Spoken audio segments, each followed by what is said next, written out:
Close your eyes and imagine the heavenly choir. There's a picture of that heavenly choir in the book of Revelation.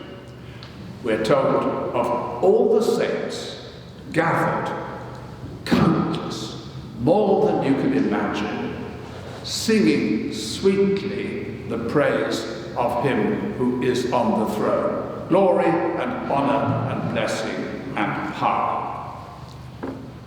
I hope, when my days here on earth are ended, to join that choir. I don't look for more than a place in the back row. My voice is not a good singing voice, unlike those who are behind me. If I'm in the back row, who's in the front row? Well, let's travel up the road to Oxford for some examples, to our mother church, Christ Church Cathedral. Also, as you know, a college chapel. Who founded that college?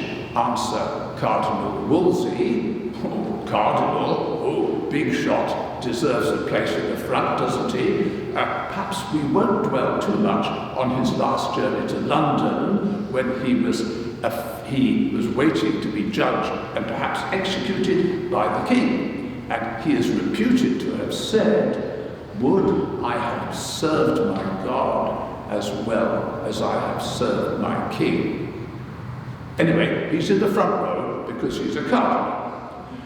Inside the cathedral, the chapel, there is a place where King Charles I used to sit. At the beginning of the Civil War, he moved his court from London, Parliament controlled, to Oxford, and he attended morning service every day in the college chapel, and he sat in the same seat. And if you were a guide, you could say that was the seat where King Charles sat. You could sit in it too.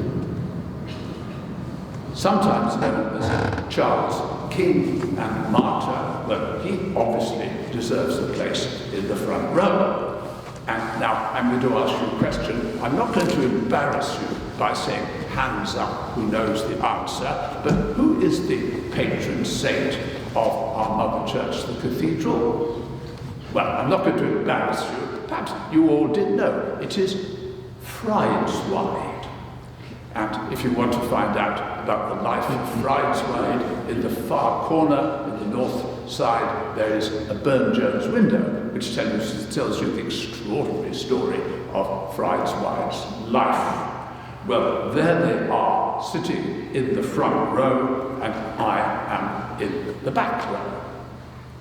And when my days on earth are ended, I imagine myself coming to the pearly gates, where there is a junior angel on duty reporting to a senior archangel up there, and the junior angel says, "Somebody's coming up." "Oh, who is he?" "Well, he says his name is Hurst, Jeremy Hurst." The archangel says, "What do we know about him?" "Well, he's not a bad man, really. He's not done any harm. He's done a few good things in his life. Could have done a good deal more." And the archangel says, we get a lot like that. Anyway, send him up and I'll find a place for him in the back row. Well, do you know, in the last few minutes, I've said some really silly things. You may have thought, here he is saying silly things. Yes, I have. I have been saying silly things. First of all, I've taken literally the picture from Revelation, which describes people standing in a space in front of an object, the throne of God.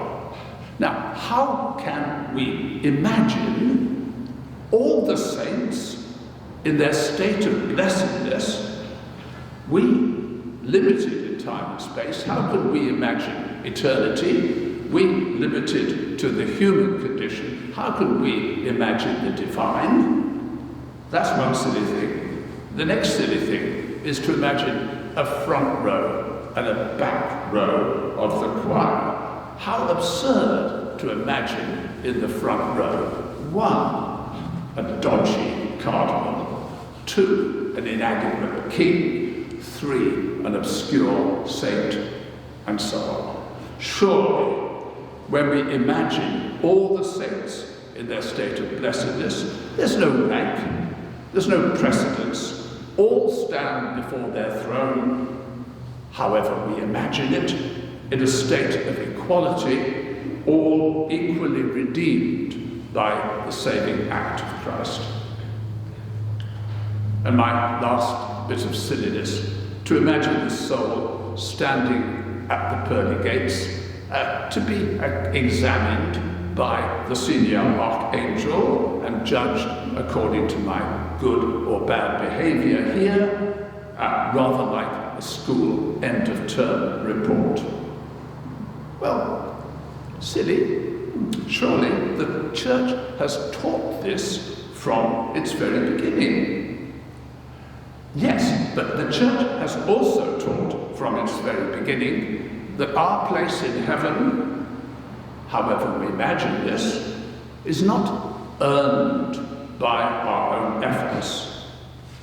Rather, it is offered as a free gift based on the self-offering of Christ on the cross. I quote now from the letter of Peter: "Well you know that you were ransomed from your past ways, not with perishable things like silver or gold, but with the precious blood of Christ."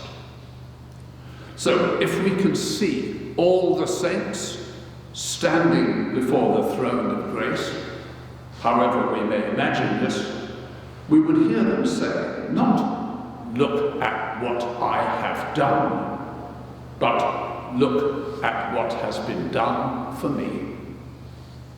And today, as especially we think of all those saints in their state of blessedness, we join with them in saying, "Gracious God, do not look on what I have done, but look on what you have done for me." And to God and all his saints be glory now and in eternity. Amen.